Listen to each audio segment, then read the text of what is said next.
Welcome to this week's Swarf and Chips. As you can see, I'm in the studio and we're going to be talking about all things that you need in your machine shop. We're going to be talking about 3 criteria, which are work holding, automation and tooling. So let's get started.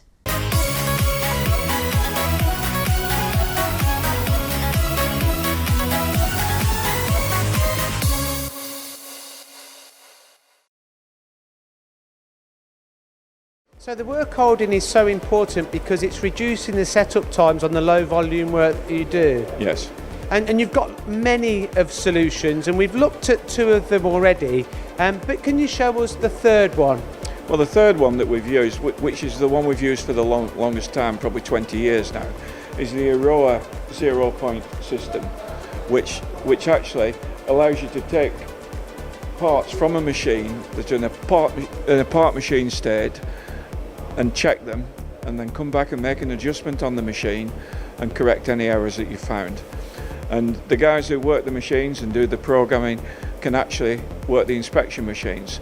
So instead of at the end of a batch of jobs you have a box full of bits which failed inspection being an autopsy after you've done them, you can pick up these faults very easily along the way, and this system enables us to do it. So in this video here, we're talking about the Aroa 0-point system. So 0-point system means it goes back to the same 0 point. So if you're halfway through a milling operation and you just want to check the dimensions on your CMM, you can take the whole work holding off, or the 0 point off the work holding that's in the milling machine, take that off, take it to your CMM, check your dimensions, your holes, your depths, everything. If there's something that you need to change, you can take that off the CMM, put it straight back onto the 0 point, and no dimensions, you're still working to the same G54 or your worksheet, you're still working to the same point, and you can come in if that needs to go 2 mil deeper in your hole, you can come in and do 2 mil deeper, and none of the dimensions will change or the axis positions on your milling machine. This particular tool's been designed with aluminium. It's out of aluminium and it's all hollow. I was going to say, you've got to get the weight out. That's then, haven't right. you? So it's fabricated plates. Does that affect your clamping and any possible vibration that might happen with the machine? We haven't seen this at the moment, and we are using 80mm high feed tools, we're using 40mm porcupine tools, and at the moment we've not seen any issues. Lots of people create their own products and need their own fixturing to hold their products. So whether that's milling out jaws for your vise, whether that's milling out jaws for your chuck, this is bespoke fixturing. So it's bespoke to you, it's bespoke for a part.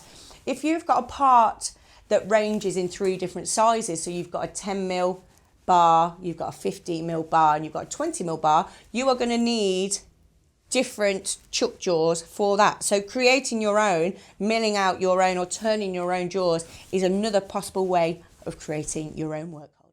You know, these are kind of just standard prismatic parts, but say for example if that part was loaded onto a 5th axis machine tool and you'd machined op 1 was an irregular shape parts, you could actually 3D print the jaws to hold that irregular shape, which is a really nice feature. And you've actually got a little plate up here you can use to turn the parts around using the robot arm, which obviously is really important if you want to do both sides unmanned without having to do maybe one side, turn it around, so one flips them all over.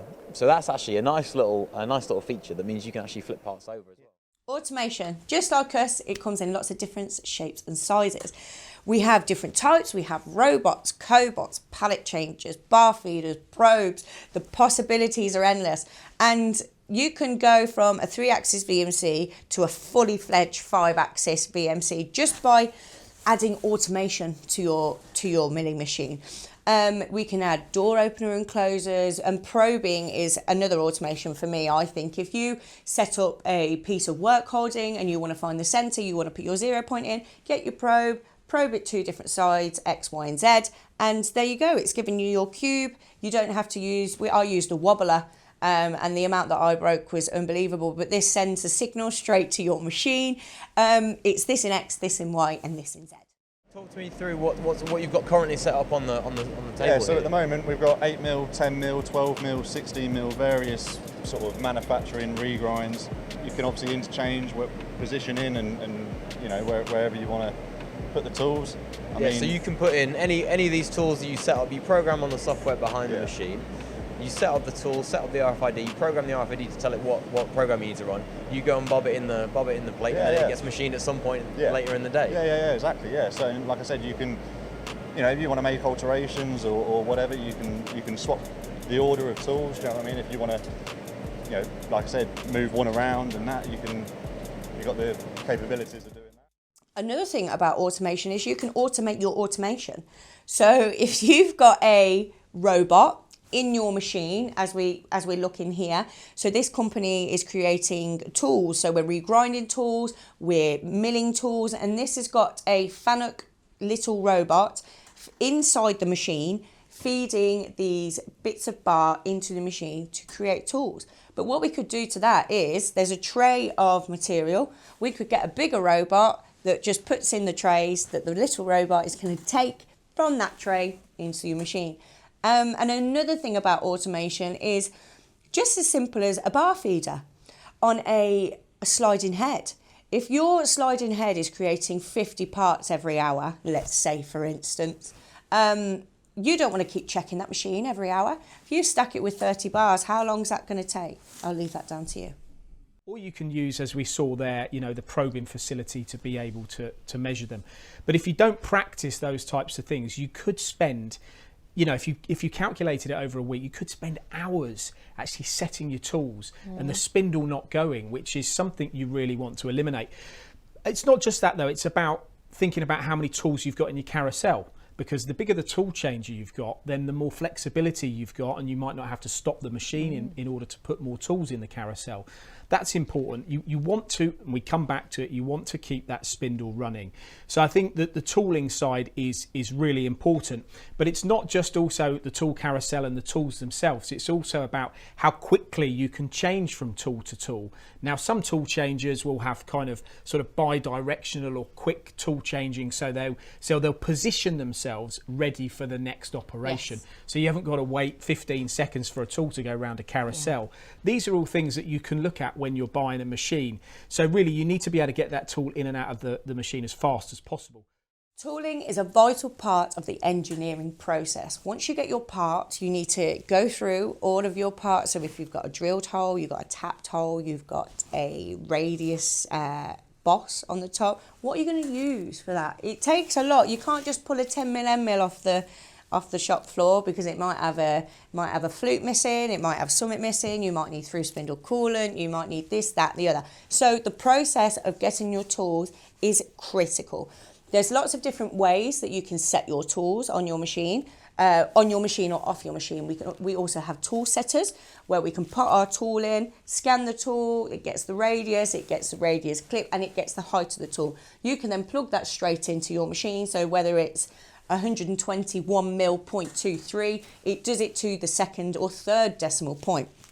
There's another way of checking your tools, and that's to have a tool setter or a laser probe. So if you've used the tool for 20-30 parts and you want to check that it's still there, it's not broken, it's not defected, you can come in, scan the tool, and everything's okay. If the tool's dropped out a little bit, say you've got a collet chuck there for your tool, so if it's moved a little bit with the impact of the cutting, you can see if it's got a little bit longer. So if you're going 10mm down and you're going 12mm down, and you haven't changed your program, we know something's gone on in that tool.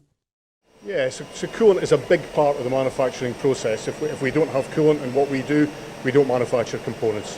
So we're looking for what we consider to be best in class or very good sort of coolants.